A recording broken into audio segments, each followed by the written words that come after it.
que hoy quiero compartir con ustedes hace parte de esas temáticas de restauración y de sanidad. ¿Cuántos quieren recibir restauración, sanidad en esta noche?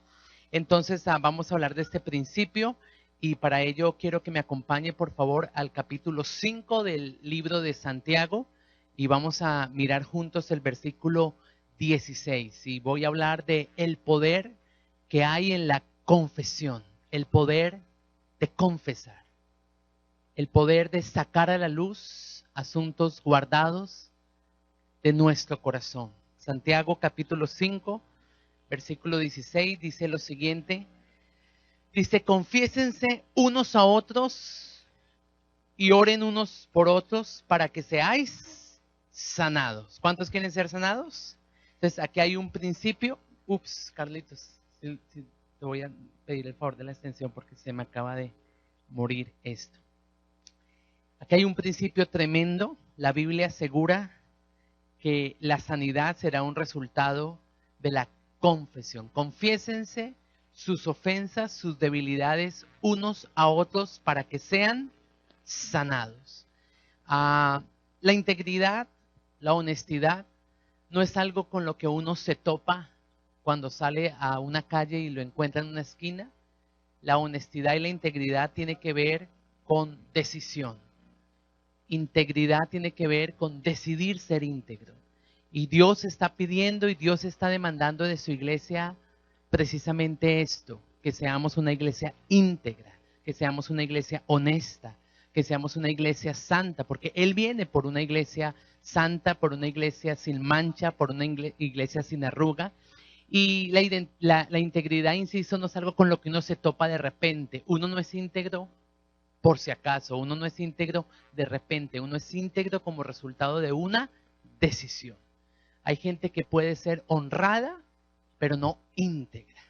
Y estoy recordando un testimonio de un hombre que estaba en una habitación de un hotel muy lujoso en Bogotá y de repente tuvieron hambre y llamaron a pedir un domicilio. Y había una pollería, un asadero de pollo cercano al lugar. Y entonces él pidió el domicilio y pidió un pollo para compartir con la persona con la que estaba, comer algo. Y el hombre que empacó el pollo era un empleado nuevo. ¿Estamos?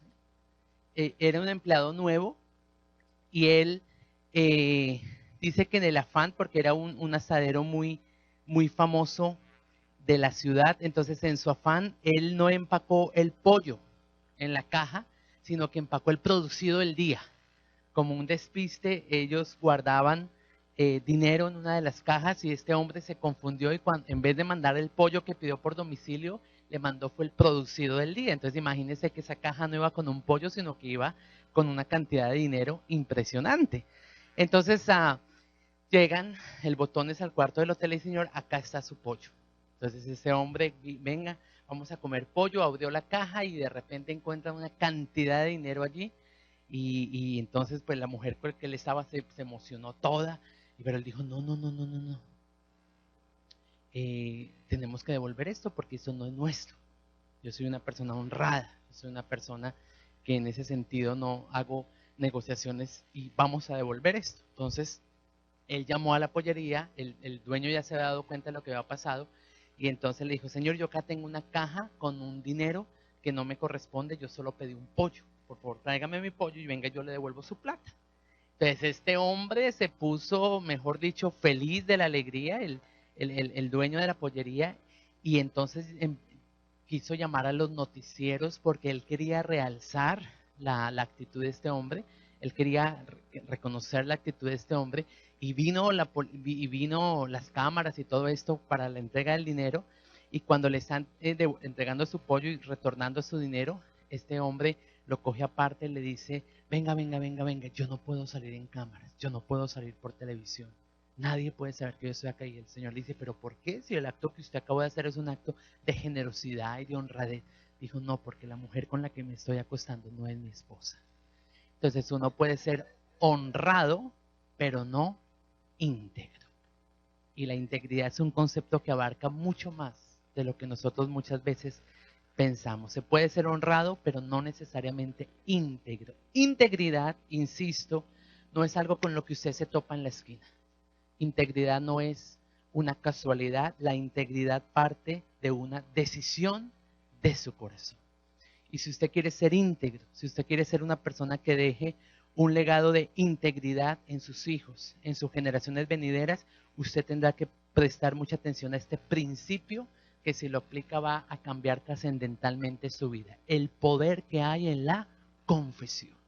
Santiago 5:16 dice entonces, confiésense unos a otros sus ofensas. Realmente esta porción en su original no habla de ofensas, habla de debilidades. Diga conmigo debilidades. Allí dice, confiésense unos a otros sus debilidades y oren unos a otros y como resultado de esto vendrá sobre su vida sanidad. Cuando yo confieso, yo estoy dando un paso de integridad.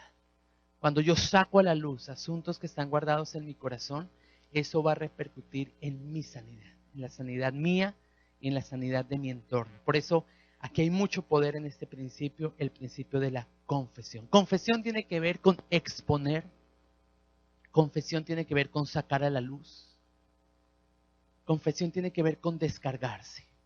Hay gente que a veces me dice, pastor, yo quiero hablar con usted y vienen y hablan y yo solamente los escucho y yo les asiento y les digo, ajá, sí. Y después de una hora salen, qué bendición hablar con el pastor. ¿Qué le dijo? Nada, pero es una bendición. Lo que la persona está diciendo realmente es que ella pudo encontrar un lugar donde pudo descargar su corazón. Y es tremendo que Dios nos haya dado una boca y dos oídos. Debe ser porque Dios quiere que escuchemos lo doble de lo que hablemos. Y muchas veces hacemos todo lo contrario. Solamente hablamos y hablamos y hablamos, pero es necesario ¿qué? Escuchar. Y las personas necesitan un espacio para poder descargarse, porque eso es confesar. Es dejar de llevar una pesada carga. Es dejar de cargar con algo que puedo llevar desde mucho tiempo atrás. Debemos por eso hacer hoy una concesión, hoy debemos hacer un pacto de ser personas que confesamos los asuntos de nuestro corazón. El Señor Jesucristo ministró muchos milagros, venía el ciego recibía la vista, venía el sordo escuchaba de nuevo y el enfermo era sanado y de repente se encontró con un paralítico y dice que a Jesús se le ocurrió hacerle la siguiente pregunta, era una cruzada de milagros y Jesús pregunta, ¿qué quieres que yo te haga?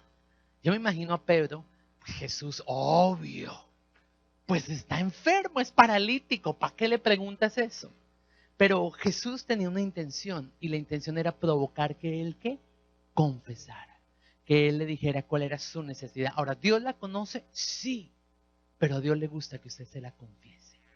Porque por eso el Señor dice, si nosotros confesamos nuestros pecados, Él es fiel y justo para perdonarnos y limpiarnos de toda maldad. Entonces, cuando yo hablo de confesión y cuando lo estoy relacionando con integridad, no estoy hablando de que algo llegue a ser pecado para que usted lo confiese, sino ¿por qué no empezamos a confesar los asuntos con los que peleamos en el corazón, con los que luchamos en el corazón antes de que se materialicen y sean pecado? Porque el pecado no es algo que llega sin que yo me haya dado cuenta, sino que el pecado va aumentando poco a poco. Es una semilla que va germinando hasta que es evidente. Y es en ese momento donde la Biblia nos habla de que confesemos nuestras debilidades, confesemos nuestras luchas, confesemos aquello con lo que de repente mi mente está luchando antes de que llegue a materializarse. Eso es integridad. Integridad no es cubrir un asunto, tapar un asunto, integridad, exponer el asunto. Hay dos extremos en la iglesia del Señor, hay dos extremos en el cuerpo de Cristo. Uno, la persona que es hermética, usted no le saca nada. Siempre que usted le pregunta algo a esa persona, ¿cómo está, hermano? Bendecido, gloria a Dios. ¿Y qué más? Bendecido, gloria a Dios. ¿Y qué más? Aleluya. O sea, usted no habla con esa persona, es hermético. Pero por otro lado está el que le cuenta su vida a todo el mundo. Está haciendo una línea ahí en el metro y a la persona que está esperando con él el tren le cuenta en 5 minutos toda su vida. No sé si conocen ese tipo de persona. Y le suelta el rollo y le cuenta con quién se acostó, con quién se bañó, con quién comió. Y uno queda como aterrorizado, señora, En 5 minutos me mostró todo, me contó todo. Entonces, son dos extremos. La Biblia no dice que confesemos todos con todos. La Biblia dice confiésese unos a otros. O sea que usted tiene que pedirle al Señor con qué personas usted puede abrir su corazón. Con qué personas usted puede hablar de los asuntos con los que usted está luchando. Porque, ¿sabe? Todos luchamos. Si no es en un área, es en otra área. Todos tenemos debilidades. Y debe ser así porque la Biblia dice que el poder del Señor se perfecciona en nuestras debilidades. Pero contrario a confesarlas, muchos tratamos es de disimularlas. Tratamos es de ponerlas a un lado, pensando que por sí solas se van a remediar. Y no, no es así. Lo primero que comienza a tratar con un asunto del corazón se llama la confesión. Hay solteros que están adictos en un área y dice, espera, esto cuando me case se me quita. El matrimonio no cambia nada, a nadie. Lo engorda, pero no cambia a nadie. El único que cambia es el Señor Jesucristo. Entonces, si usted como soltero no decide ser íntegro desde ya, le aseguro, en el matrimonio continuará esa atadura en su vida. Por eso es importante confesar. Es como a veces ir al médico y el médico nos dice, bueno, ¿qué lo trae por aquí? Y uno le dice, no, vine a tomarme un tinto con usted, doctor. No me duele nada, todo está bien. Entonces, ¿para qué va el médico? Y acá está el Señor, y el Señor quiere que nosotros hablemos de los asuntos guardados de nuestro corazón. El hongo deja de crecer cuando la luz lo alcanza. Si sigue en la oscuridad, el hongo crece. Pero apenas la luz lo alcance, se detiene. Eso pasa con situaciones que se están incubando en el corazón. Con semillas que el enemigo astutamente va colocando en nuestro corazón. Una semilla de discordia. Una semilla de amargura. Una semilla de adicción. Empezamos a lidiar con eso y si no hacemos nada, va creciendo y es allí donde sale a la luz. David lo dijo de esta manera, líbrame de los pecados que me son ocultos, líbrame de lo que no veo, líbrame de las debilidades de las cuales yo no soy consciente. Porque cuando algo está oculto, cuando algo no es evidente, toma una fuerza y llega a tomar unas dimensiones impresionantes. Así lo advierte el libro de Cantar de los Cantares, cacemos las pequeñas zorras. No las zorras grandes, no las zorras evidentes, sino las pequeñas. Las que entran sutilmente y se sientan en la sala del hogar. Se sientan en la sala de nuestra familia. Y desde allí comienzan a gobernar. Eran pequeñas, eran imperceptibles y la dejé pasar. Ahora, cuando yo estoy hablando de la zorra, no estoy hablando de ninguna señora, no se me vaya a confundir. Que de pronto alguien sale acá y me dice, oiga, ¿se escuchó que toca decirle a esa zorra que se vaya a la casa? No, no, no, no. Estoy hablando de esos pequeños asuntos en el corazón que en ocasiones empezamos a darle concesiones. Líbrame de los pecados que me son ocultos. Primera de Timoteo capítulo 5, versículo 24. Primera de Timoteo capítulo 5, versículo 24. Escuche bien esto. Los pecados de algunos hombres se hacen patentes, salen a la luz antes, diga conmigo antes que ellos vengan a juicio, pero a otros se les descubren después, diga conmigo después. O sea, o antes o después, pero tarde o temprano, todo lo que está guardado en el corazón será evidenciado, será revelado, es lo que la palabra de Dios dice. Entonces, hay dos formas en que lo oculto de nuestro corazón se haga manifiesto. La primera forma, cuando yo lo confieso. Y eso es lo que Dios está esperando. Que yo confiese asuntos con los cuales estoy lidiando. Dios me ha dado tiempo. Dios ha estado esperando a que yo dé ese paso y busque a alguien y le diga, estoy luchando en este área.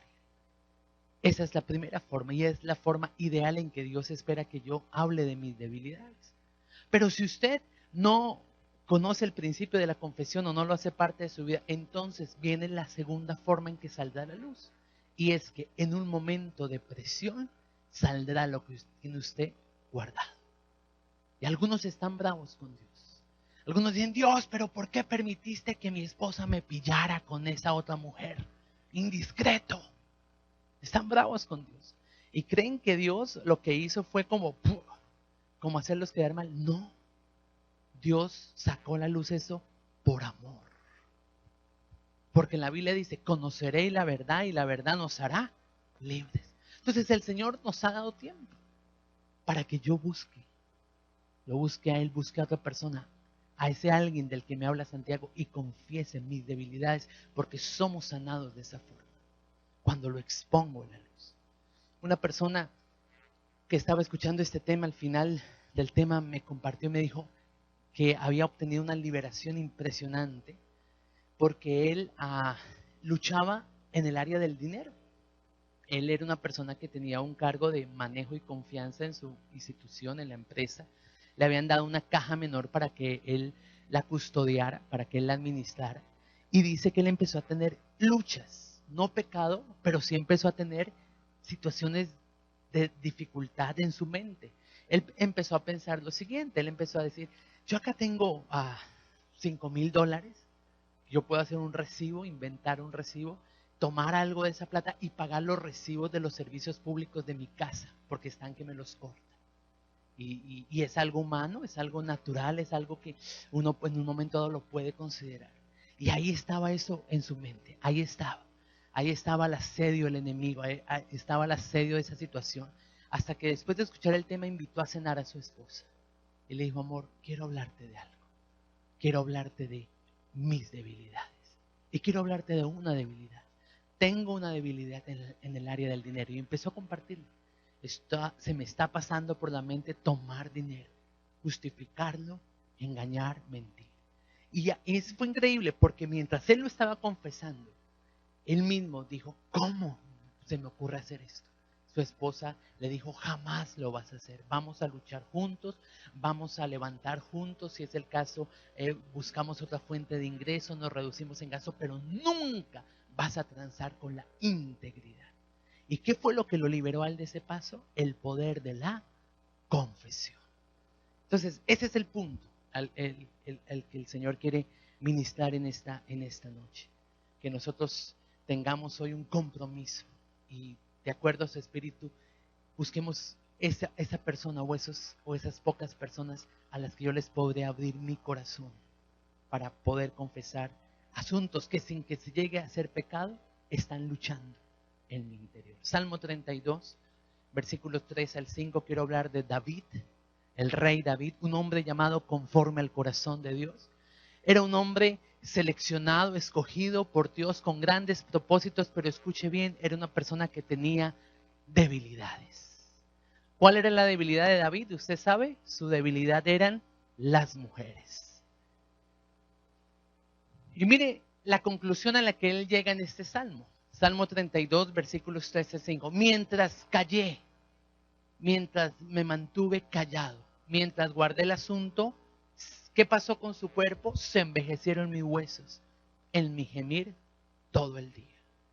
Porque de día y de noche se agravó sobre mí tu mano. Él venía a predicaciones como estas o predicaciones que confrontaban el asunto y como que veía al Señor colocándolo así contra la espada y la pared. Tienes que ser íntegro. Pero él se cayó. Y dice, mi verdor se volvió en sequedades de verano. Eso tiene que ver con el área financiera, eso tiene que ver con el área espiritual. De repente, eso que un día floreció, empezó a decaer. Y él mismo concluye lo siguiente, mi pecado te declaré y no encubrí mi iniquidad. Dije, confesaré mis rebeliones al Señor y tú entonces perdonaste la maldad de mi pecado. David fue perdonado del pecado que él cometió con Betsabe. Usted recuerda en el segundo libro de Samuel capítulo 11 dice que cuando los reyes tenían que ir a la guerra para ir a pelear en Jerusalén, él como rey cometió una equivocación, una ligereza y se quedó durmiendo en Jerusalén. Se levantó como a las 11 del día, subió al tejado y en ese tiempo había la costumbre de que las mujeres se bañaran en el tejado. Yo no sé por qué había esa costumbre. Y él la vio y dijo, wow, quiero a esta mujer. Entró el deseo de los ojos, el deseo de la carne. Y entonces hizo que la trajeran.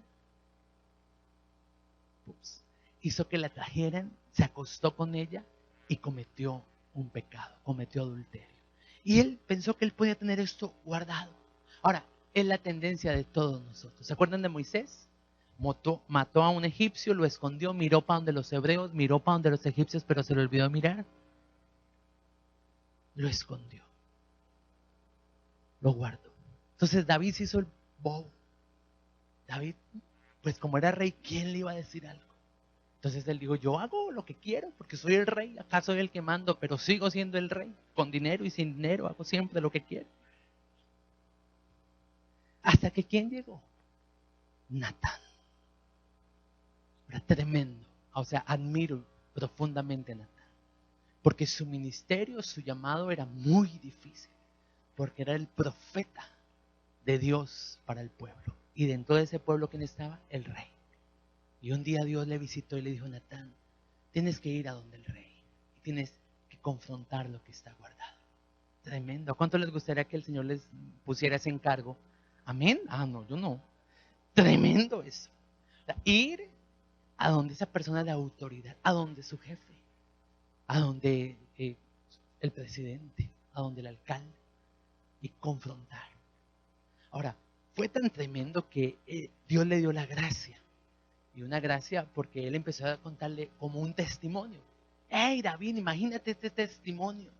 Y le contó, le dijo, imagínate que un hombre llegó de visita a White Plains y había un hombre que tenía una corderita y un hombre que tenía muchas corderitas y el hombre tenía ganas de comer caldo de corderita. Y en vez de coger una de las tantas corderitas que tenía el hombre, cogieron a la única corderita que tenía el otro hombre. Entonces David se indignó y dijo, ¿cómo es eso posible? Ese hombre merece la muerte, ese hombre debe morir. Y Natán le dijo, ese hombre eres tú. Y en ese momento, él fue confrontado. Y es impresionante porque hay Natán en nuestra vida. ¿Cuántos aquí son casados? Levánteme su mano. Ustedes no tienen un Natán, ustedes tienen una Natana. Nuestra esposa, qué bendición. Ella es la Natana. Ella es esa mujer que ve cosas que ustedes y yo no vemos. Por eso David dijo, líbrame de lo que me es oculto. Y debido a que hay áreas que yo no veo, es que Dios ha levantado Natán al lado mío. Esas personas que confrontan. Y le quiero decir algo, alguien que le confronta a usted es porque en realidad le ama. Si yo veo que mi hijo está haciendo algo incorrecto, debido a que yo lo amo, le confronto. Le confronto en amor, pero le confronto. Porque yo quiero que no siga allí. Entonces, ame a esa persona que Dios le ha puesto como Natán en su vida. Yo observo algo en la vida de David y yo quiero que usted subraye este versículo en su Biblia. El ministerio profético de Natán trajo un fruto impresionante en David. Segunda de Samuel, capítulo 20, versículo 3. Estamos hablando de la necesidad de confesar nuestras debilidades. David tenía debilidades y Dios en su amor permitió que Natán confrontara las debilidades. Y mire qué versículo tan impresionante. Dice que cuando David volvió a Jerusalén, ¿qué hizo con las mujeres? ¿Cuál era la debilidad de David? Las mujeres. ¿Qué hizo con las mujeres? Dice que las sepultó. Dice que las puso bajo reclusión y no volvió nunca a ellas, sino que murieron en viudez perpetua. Lo que Natán hizo, la confrontación que Natán trajo a David, produjo en él fruto. Él fue confrontado, pero fue confrontado para integridad. Segunda de Samuel 23 dice así, cuando David llegó a su casa en Jerusalén, tomó el rey las mujeres concubinas que había dejado, las puso en reclusión, les dio alimento, pero nunca más se llegó a ellas, sino que quedaron encerradas hasta que murieron en viudez perpetua. ¿Qué quiere Dios que hagamos? Que nosotros sepultemos para siempre nuestras debilidades. Y la manera de sepultar esas debilidades comienza cuando yo las expongo, cuando yo las saco a la luz. Por eso ese principio tan tremendo. Confiesen sus debilidades unos a otros para que puedan ser sanados. Ahora, no hay que esperar a que algo se vuelva pecado. Uno, antes de que algo se vuelva pecado, hay unos eslabones previos que le quiero mostrar rápidamente. Santiago capítulo 1, versículos 13 al 15. Libro de Santiago capítulo 1, versículos 13 al 15. El primer eslabón, lo primero que el enemigo envía a su vida para sacarlo del propósito de Dios, es un dardo de tentación. Y respecto de esto, déjeme decirle que todos seremos tentados. La Biblia habla de Jesús y dice que Él fue un varón perfecto que fue tentado en todo, pero sin pecado. Si el enemigo tentó a Jesús en el desierto, tentó al Hijo de Dios, ¿cuánto más no nos va a tentar a nosotros? Pero es ahí, cuando algo está haciendo tentación, que usted necesita aplicar este principio. No deje que avance, no deje que coja fuerza. Cuando llegue el dardo de tentación a su vida, es ahí donde usted necesita exponerlo, porque inmediatamente eso le quita el poder a esa semilla, a ese dardo que el enemigo ha enviado. Entonces, Santiago 1:13 dice lo siguiente: cuando alguno es tentado, no diga que es tentado de parte de Dios, porque Dios no puede ser tentado, ni Él tienta a nadie, sino que cada uno es tentado. El primer eslabón antes de que algo sea pecado es la tentación. David fue tentado. Ahora, imagínense qué hubiera pasado si David sube ese día a las 11 del día y ve a Betsabé, y entonces coge el celular y llama a Natán. Oiga, Natán, véngase para acá y venga y ora por mí. Estoy pasando por una debilidad. Quiero confesarle algo que me está robando, algo que me está rondando en la mente. Seguramente Natán hubiera venido, hubiera hablado con él, hubiera orado con él y no hubiera acontecido el pecado de David en contra de Betsabé. Ahora, el pecado no solamente fue el adulterio, usted sabe que el pecado también fue el homicidio de su esposo, la usurpación de la autoridad y guardar esa situación. ¿Qué le faltó a David y qué nos falta a muchos de nosotros hoy dentro del cuerpo de Cristo? Una persona que cubra mi espalda, una persona que esté en pacto conmigo, una persona a la que yo pueda llamar y yo pueda exponer mis debilidades y esa persona ore, interceda y me confronte. Entonces es ahí cuando usted se siente tentado hacia algo que usted debe sacarlo a la luz. Tentado en el dinero, tentado por otra mujer, tentado a ver cosas que no agradan al Señor, tentado a abandonar a la iglesia, tentado a... Todos seremos tentados. Pero la Biblia dice que tenemos un sacerdote que se puede compadecer de nosotros, que fue tentado en todo, pero sin pecado. Cuando usted deja la tentación intacta, cuando usted deja la tentación que permanezca allí y no la saca a la luz, entonces viene el otro eslabón. Y cada eslabón de estos es más difícil de controlar. El otro eslabón, según lo que dice el libro de Santiago, es la atracción. Cada uno es tentado cuando de su propia pasión es atraído. Entonces empieza una tentación, luego ya no solamente es algo, un dardo en su mente, sino que se siente atraído. Hay una fuerza emocional. La infidelidad no es algo que ocurrió de repente. La infidelidad es algo que comienza con una tentación y que si usted la sigue consintiendo, llega a convertirse ya en una atracción. Y una persona ya no dice, me siento tentado con tal persona, sino que alguien ya dice, me siento atraído por esa persona. Después de la atracción, la Biblia también muestra el tercer eslabón, la seducción. Es algo todavía más fuerte. Es una fuerza que opera sobre la persona y que lo empuja. Quiere ver a esa otra persona, quiere encontrarse, quiere buscar una excusa para tomarse un café con ella. Ya hay algo concebido. Y en ese momento fue cuando Jesús dijo que no necesariamente el que se acuesta con una mujer adultera, sino todo aquel que en su mente la codicia. En ese momento ya hay pecado.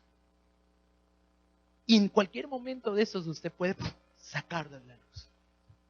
Pero si usted lo sigue consintiendo, entonces viene el cuarto eslabón, que es la pasión. Ya no solamente es tentado, ya no solamente es atraído, ya no solamente es seducido, sino que ahora hay una pasión, una fuerza que usted no logra controlar, una avalancha de emociones, de sentimientos, de impulsos que lo llevan a usted a convertirse en un adicto. La mujer de Samaria era una mujer adicta. Ella no veía otra forma de saciar su sed sino ir al pozo diariamente. ¿Cuál es el pozo de su adicción? ¿Cuál es el pozo a donde usted busca tratar de suplir lo que solamente Dios puede suplir. ¿Qué pasa cuando hay pasión? Pues solo es cuestión de tiempo y de la pasión se volverá al pecado. Y como resultado del pecado vendrá la muerte. Entonces no sé si tomaron bien presente esa escalera de degradación: la tentación, la seducción, la atracción, la pasión, el pecado, y dice la Biblia que el pecado da en sí la muerte. Entonces, recuerdo hace un tiempo nos pidieron en una iglesia en Bogotá que compartiéramos esto al liderazgo. Primero fueron los hombres, líderes de una congregación, y a los 8 días el congreso lo repetíamos para las mujeres. Y estábamos hablando acerca de esto. Y yo recuerdo que uno de los líderes, que pues era una denominación, uno de los pastores realmente, me compartió y me dijo: yo tengo una lucha, yo tengo una tentación. No ha llegado al campo de lo pecaminoso, no he cruzado el umbral del pecado, pero tengo una lucha, y mi lucha consiste en lo siguiente. Mi lucha consiste en que yo quiero tener más intimidad con mi esposa. Y él me preguntaba: ¿es pecado eso, pastor? Yo le dije: no, pues bíblicamente dice que el hombre no es dueño de su propio cuerpo, sino que su cuerpo le pertenece a su esposa, que no se nieguen el uno al otro. Le dije: es válido y es auténtico que usted tenga esa necesidad, háblelo con ella. Entonces, no, pero es que si yo le digo eso mejor dicho, empieza con la cantaleta, que yo solo pienso en eso. Y entonces dijo: yo voy a hacer algo, voy a esperar a que ya vengan 8 días al Congreso. Y después de que escuche este tema, yo voy a buscar una cita romántica con ella y voy a hablar de esto, que yo necesito que ella me responda más en el área sexual, porque ella puede pasar 3 meses, pastor, 4 meses, 5 meses, año bisiesto puede pasar, pastor. Ella no necesita eso. Yo no puedo pasar ni 4 días. Entonces, esa es mi lucha. Entonces, dése cuenta, esta ilustración muestra claramente el principio que yo estoy hablando. Es decir, una situación que pudo haber desembocado en una infidelidad, que pudo haber desembocado en una adicción en otro sentido. Pero él, ¿qué hizo? La confesión. Entonces, vino la señora a los 8 días. Usted me imagino que está pendiente, como, ¿qué pasó? Entonces, efectivamente, él, después de que ya va al Congreso, le pide una cita. Entonces, me dice: mi amor, hoy vengo a almorzar a la casa. Era como el jueves siguiente, hoy a las 12 vengo para que hablemos. Quiero hablar de lo que Dios me habló en el Congreso. Y él ya tenía todo su discurso diseñadito. Y cuando él llegó unos minutos antes, la señora estaba hablando con una de sus ovejas que también había ido al Congreso y estaba viviendo una situación parecida. Entonces estaba ella hablando, y entonces el esposo: mija, ya. Entonces ella colgó, y el esposo: mija, hablemos. Y ella le dijo: no, pero espérate, antes de que hablemos, imagínese lo que me está contando fulanita, que después de ese congreso el esposo le está pidiendo dizque más sexo. Es que ustedes los hombres solo piensan en eso, ¿no? Ahora sí, ¿qué me quiere decir? No, pues ese hombre quedó blanco. Y dijo: no, mija, que no hace falta como más ayuno, como más oración, como... Ahora, eso es tremendo, porque no se trata solamente de confesar, sino se trata de cuando a mí me confiesan. ¿Cuál es la actitud que yo voy a tener cuando alguien me va a hablar de su corazón?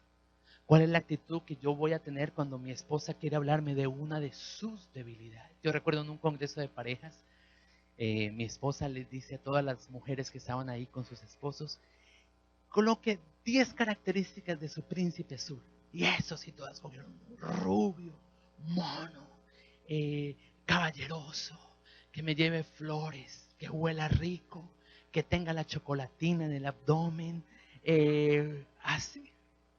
Entonces mi esposa después le dice: ahora mire a su esposo. O sea, lo ideal que ellas tenían no tenía nada que ver con el hombre que estaban ahí.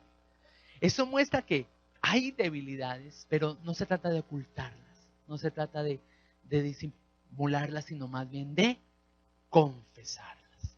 Y por eso es muy importante mirar lo que dice Gálatas capítulo 6, versículo 1, hermanos. Gálatas capítulo 6, versículo 1, hermanos. Si alguno es sorprendido en alguna falta, ustedes que son espirituales, ¿cuántos acá son espirituales? Amén. Entonces, ustedes que son espirituales, restáurenlo. ¿Qué dice? restáurenlo con un espíritu de mansedumbre, considerándose usted mismo. No sea que usted también sea tentado. Ahí está. El hermano está hablando de una tentación. Tengo una tentación, tengo una lucha.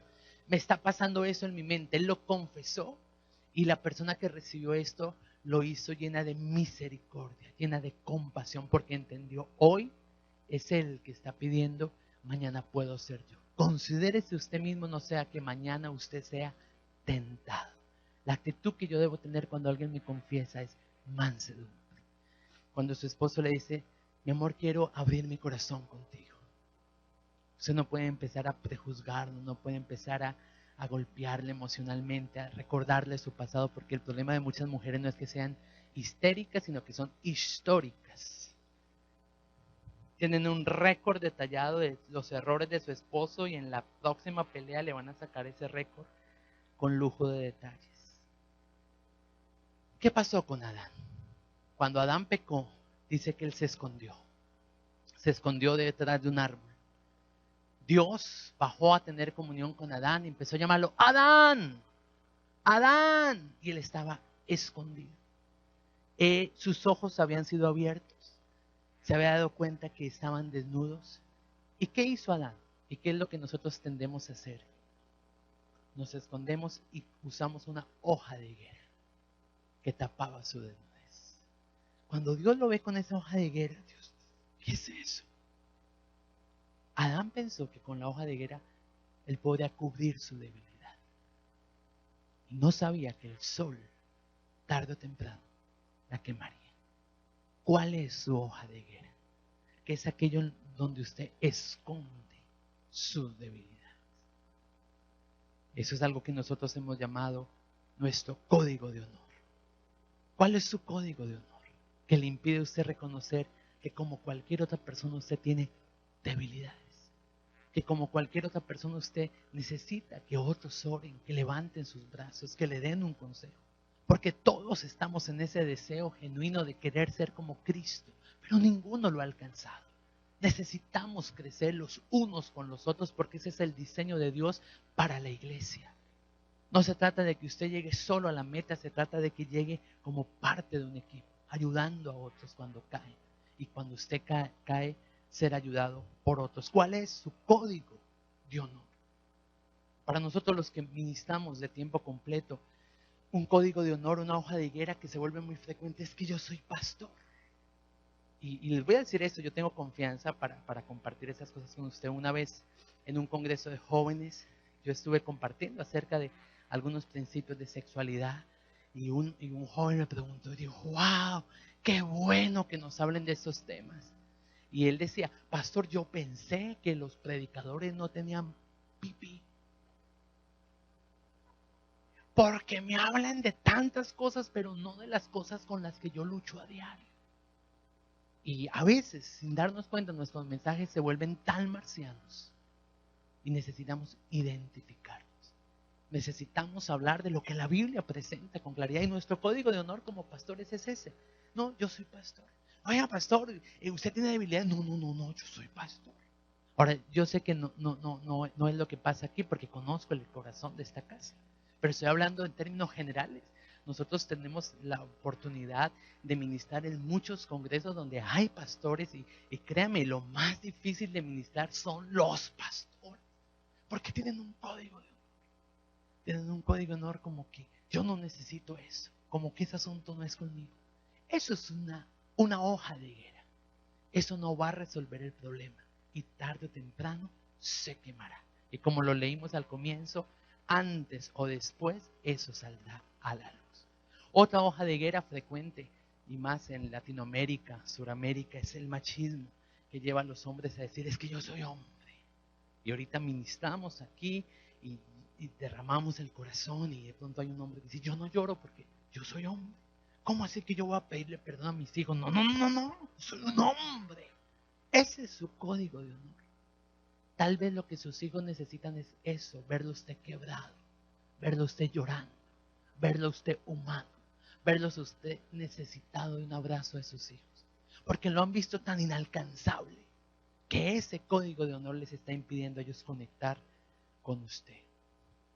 Algunos tienen su código de honor, soy de la alabanza, soy alguien que sirve en el ministerio. Y si yo hablo de mis debilidades, la tendencia es que no me van a tener en cuenta o me van a quitar el ministerio. Pero yo le digo algo, le aseguro, cuando usted es íntegro y hace este paso de la confesión, en vez de que usted le sea quitado, la Biblia dice que el que le tiene más, más se le añade. Porque eso es integridad. Al menos yo como pastor en la congregación, cuando un líder viene y me habla de sus debilidades, wow, yo lo honro. Para mí eso es una bendición, porque esa es la actitud que yo espero de un hijo mío. Juanito sabe.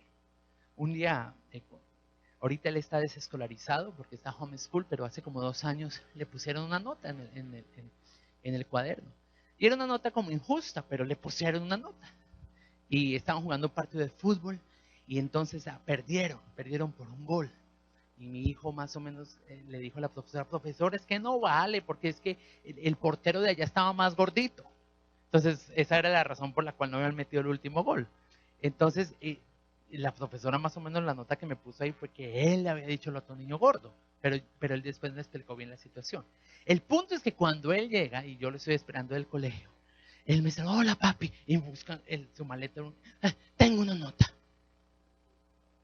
Porque él sabe que el problema no fue el error, el problema es que me lo esconda. Él puede romper un vidrio. Y finalmente yo como papá tengo que ir a responder por el vidrio. Pero lo peor es que lo rompa y se quede callado. La actitud de un hijo es un hijo que habla de los errores que comete o de las luchas que está teniendo. Entonces el Señor le preguntó a Adán, ¿por qué te escondiste? Él dijo, tuve miedo, me escondí. Y uno muchas veces le dice a alguien, oye, ¿por qué no me hablaste de lo que estabas viviendo? ¿Por qué no me comentaste lo que te estaba pasando? Yo hubiera orado por ti. Y no, es que tuve miedo, es que tuve temor. ¿Cómo podía reaccionar? Por eso necesitamos entender el principio de la confesión. Quiero que vayamos a Deuteronomio, capítulo 25.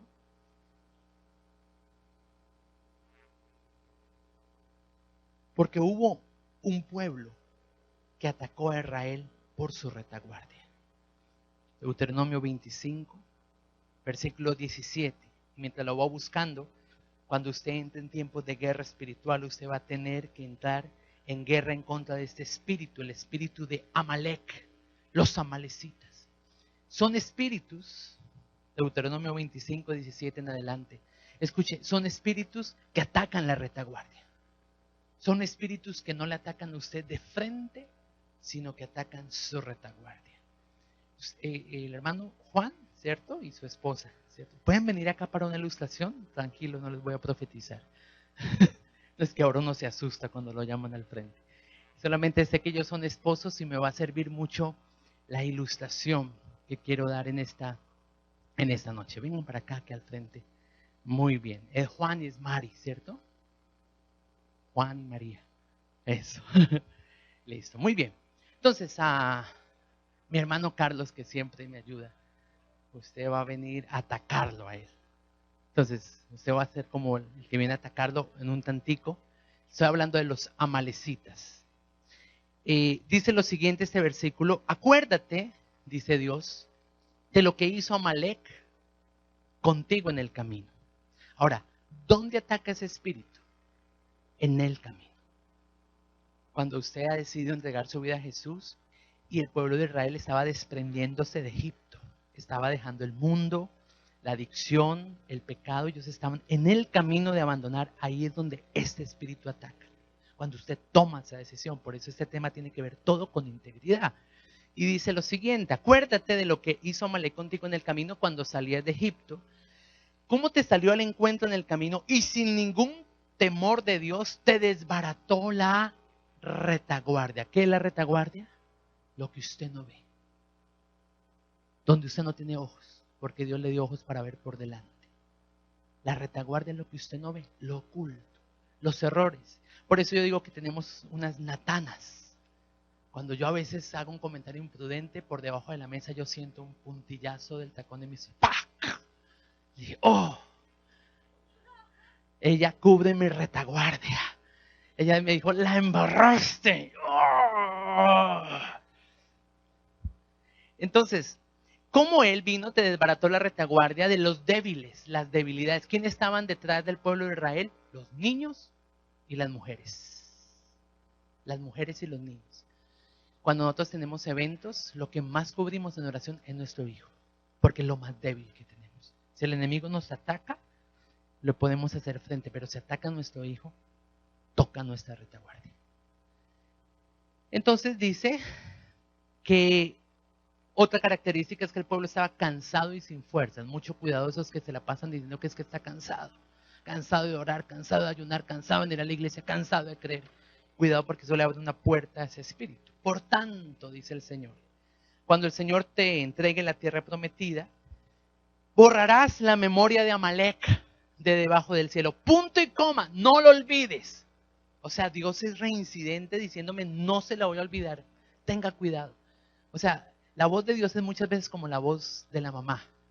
Cuando uno le dice, cuando la mamá decía, mijo, cuidado con esa cáscara de plátano. Mi mamá me lo dijo. Más o menos fue así con el pueblo. Dios se lo había dicho.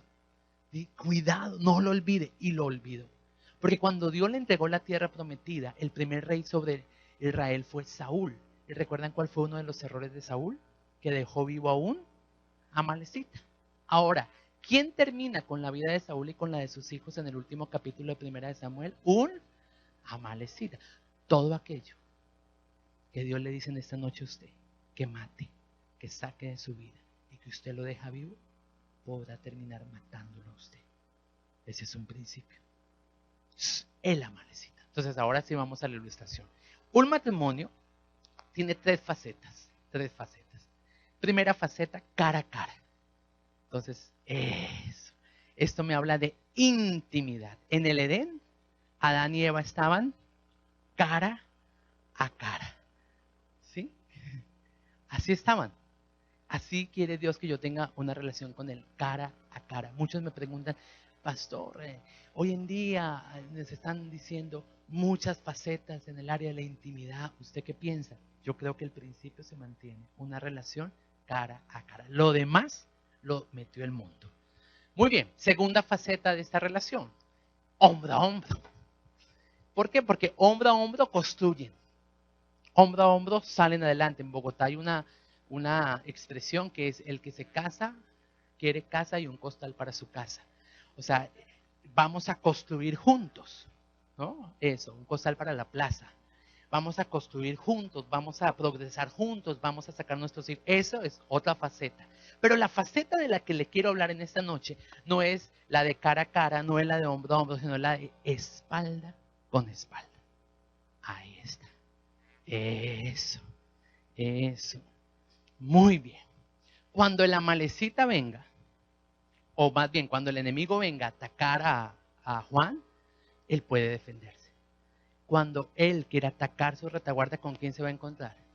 Con una más brava. Ahí está.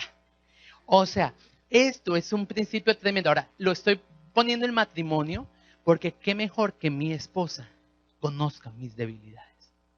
La que está todo el tiempo conmigo, ella y yo somos uno solo, que ella sabe todas mis debilidades. Y eso hace que ella pueda contrarrestar el ataque del amalecita. Cuando el enemigo quiere usar y enroscar mi pasado, se encuentra con ella. ¿Por qué? Porque ella cubre mi debilidad. Pero para que otro cubra su debilidad, usted necesita confesarla. Nadie puede cubrirlo menos que usted lo confiese. Cuando hay situaciones que de pronto nos toman por sorpresa fue porque no hay nadie que cuide la espalda de esa persona. Entonces, por eso quiero que usted piense en eso. ¿Quién cubre su espalda? Muchas gracias, Amalek. Muchas gracias, Juan y Mari. Bueno, si le van a dar un aplauso, apláudalo bien fuerte. ¿Usted recuerda esas películas de indios cuando tenían taparrabo y una pluma por acá y se saludaban así, decían how? ¿Recuerdan? A ver, ayúdeme, levántese su mano y diga how. Entonces, uno que se cree tercer bilingüe, uno dice, ay, eso es hello en chipcha, hello en idioma de indio. No, ese how no es ningún hello. ni es ningún saludo cortés. Ese how está diciendo lo siguiente. Cuando él levanta su mano, le muestra una cicatriz y le está diciendo al indio que acaba de conocer, yo estoy en pacto con un pueblo. Si usted me hace daño a mí, ese pueblo me vengará. How es cuidado. Usted no sabe con quién se mete. Desde ahora en adelante, cuando la malecita quiera venir a tocar su retaguardia, se le va a decir, how, en el nombre de Jesús. A Jesús le gusta mostrar sus cicatrices. A Tomás se las mostró. Le dijo, mira Tomás, aquí está mi cicatriz. Y nosotros estamos en pacto con el Hijo de Dios. Un pacto que se celebró en su sangre cuando Él derramó su vida en la cruz del Calvario por cada uno de nosotros. Eso le cancela el poder, el efecto, el actuar del diablo en contra de nuestras debilidades, en contra de nuestra retaguardia. ¿Cuál es esa malecita que quiere venir sobre su vida vez tras vez para tratar de robar lo que Dios le ha entregado? Ahora usted me dice, pastor, yo soy soltero, mi esposa hasta ahora está llegando a los pies de Jesús o mi cónyuge no es cristiano. Usted necesita a alguien que cubra su espalda. Puede ser su pastor, puede ser un líder de la congregación, alguien que haya pasado lo que usted ha pasado y haya obtenido victoria. No se vaya a poner con alguien que está en las mismas suyas. Que uno vea, oiga, tengo esta lucha, chóquela, yo también. No. Una persona que haya demostrado que ha vencido. Por ejemplo, nuestro hijo tiene ahorita 11 años. Yo le estoy echando ojo a los que tienen hijos mayores. ¿Por qué? Porque cuando él pase edades bien complicadas, yo voy a ir a ellos. Y yo le voy a decir, hey, mira, tú pasaste por ahí, yo necesito que me digas cómo lo hiciste, cómo lo obtuviste, cómo lo lograste. Porque crecemos juntos, somos un cuerpo. Y como cuerpo necesitamos los unos de los otros. ¿Quién es esa persona que cubre su espalda? Que lo cubre en oración, que lo cubre en consejo. Muchos hoy en día están fallando, muchos hoy en día están tirados en el piso porque no hubo nadie que encubriera su espalda. ¿A quién usted le ha dado permiso de confrontar su vida? Yo creo que necesitamos orar al Señor y reunirnos con esa persona y decirle, sabes, a partir de hoy quiero darte permiso para que confrontes mi vida. Quiero darte la autoridad para que si tú ves que algo yo estoy haciendo de forma incorrecta, me confrontes. Eso es integridad. Por eso vuelvo a la premisa inicial. La integridad no es algo con lo que uno se encuentra de repente. La integridad es resultado de una decisión. Y si usted quiere vivir en integridad, usted tiene que buscar quién cubra su espalda, quién cubra sus debilidades, quién ora permanentemente por usted y quién está al tanto de las luchas que usted tiene en su mente, en su corazón. Yo les he contado mucho acerca de mi proceso de restauración y cómo Dios me restauró de una vida de quebranto, de engaño en el área sexual, en el área relacional. Nunca, por la gracia del Señor, volví a entrar en una relación con personas de mi mismo género desde que conocí al Señor Jesucristo. Nunca me volví a involucrar en ese tema porque lo erótico fue algo que Dios rompió de forma sobrenatural. Sin embargo, yo recuerdo que incluso yo ya era personal de planta en la iglesia, ya estaba casado, nuestro hijo tenía tal vez un año y medio, y yo ya ministraba en estos temas, y de repente alguien me pide una cita, y viene a mi oficina, y me empieza a hablar, me empieza a hablar del proceso que también quiere abandonar, y no hubo nada de atracción, no hubo nada de seducción como los pasos que acabamos de ver, solo llegó un dardo a mi mente, un dardo enviado por el enemigo, un dardo como que esa persona en el pasado hubiese tenido las condiciones físicas, financieras, empresariales, que en el pasado hubieran hecho que yo tal vez me hubiese involucrado emocionalmente. Entonces solamente se acabó la cita, pero quedó eso ahí en la mente. Y yo iba en mi vehículo porque teníamos una reunión con nuestro equipo de trabajo. Yo iba en mi vehículo llegando a mi casa y el Señor me dice, confiésalo. Claro, inmediatamente yo reaccioné con mi espíritu religioso. Yo, pero confesar qué, no he hecho nada. ¿Acaso qué? Usted lo que me quiere es humillar. Pero finalmente el Señor gana.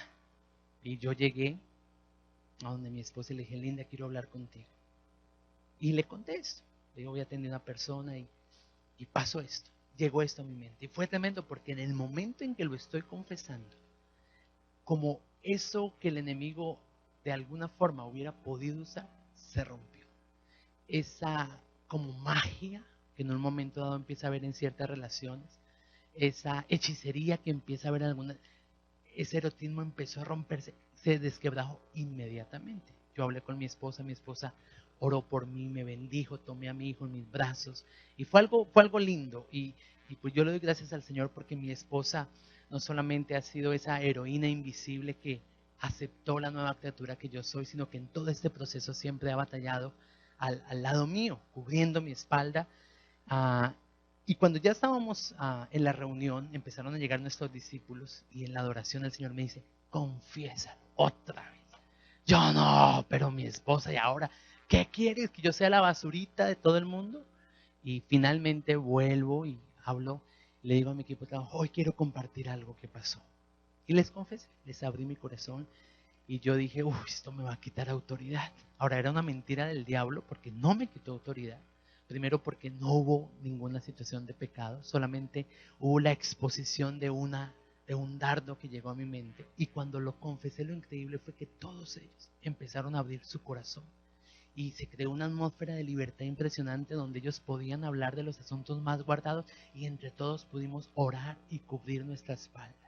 Y más adelante empezamos a ver muchos testimonios de cómo Dios obró a favor de cada una de las vidas. Pero eso es integridad. No es solamente aparentarla, sino es serlo, es ser auténticos. Ahora, ojo con esas personas a quien a veces su esposo o su esposa o su papá o su mamá o su hijo le confiesa alguna situación y esa persona toma el lugar de juez o empieza a pedir detalles. Ah, sí, cuénteme cuántas veces se ha soñado con ella. A ver, por eso es que yo le hablo y parece un paparote que no me pone atención. O sea, cuidado, porque el proceso de la confesión es algo tan tremendo, tan poderoso, pero el enemigo va a usar cualquier situación para dañarlo.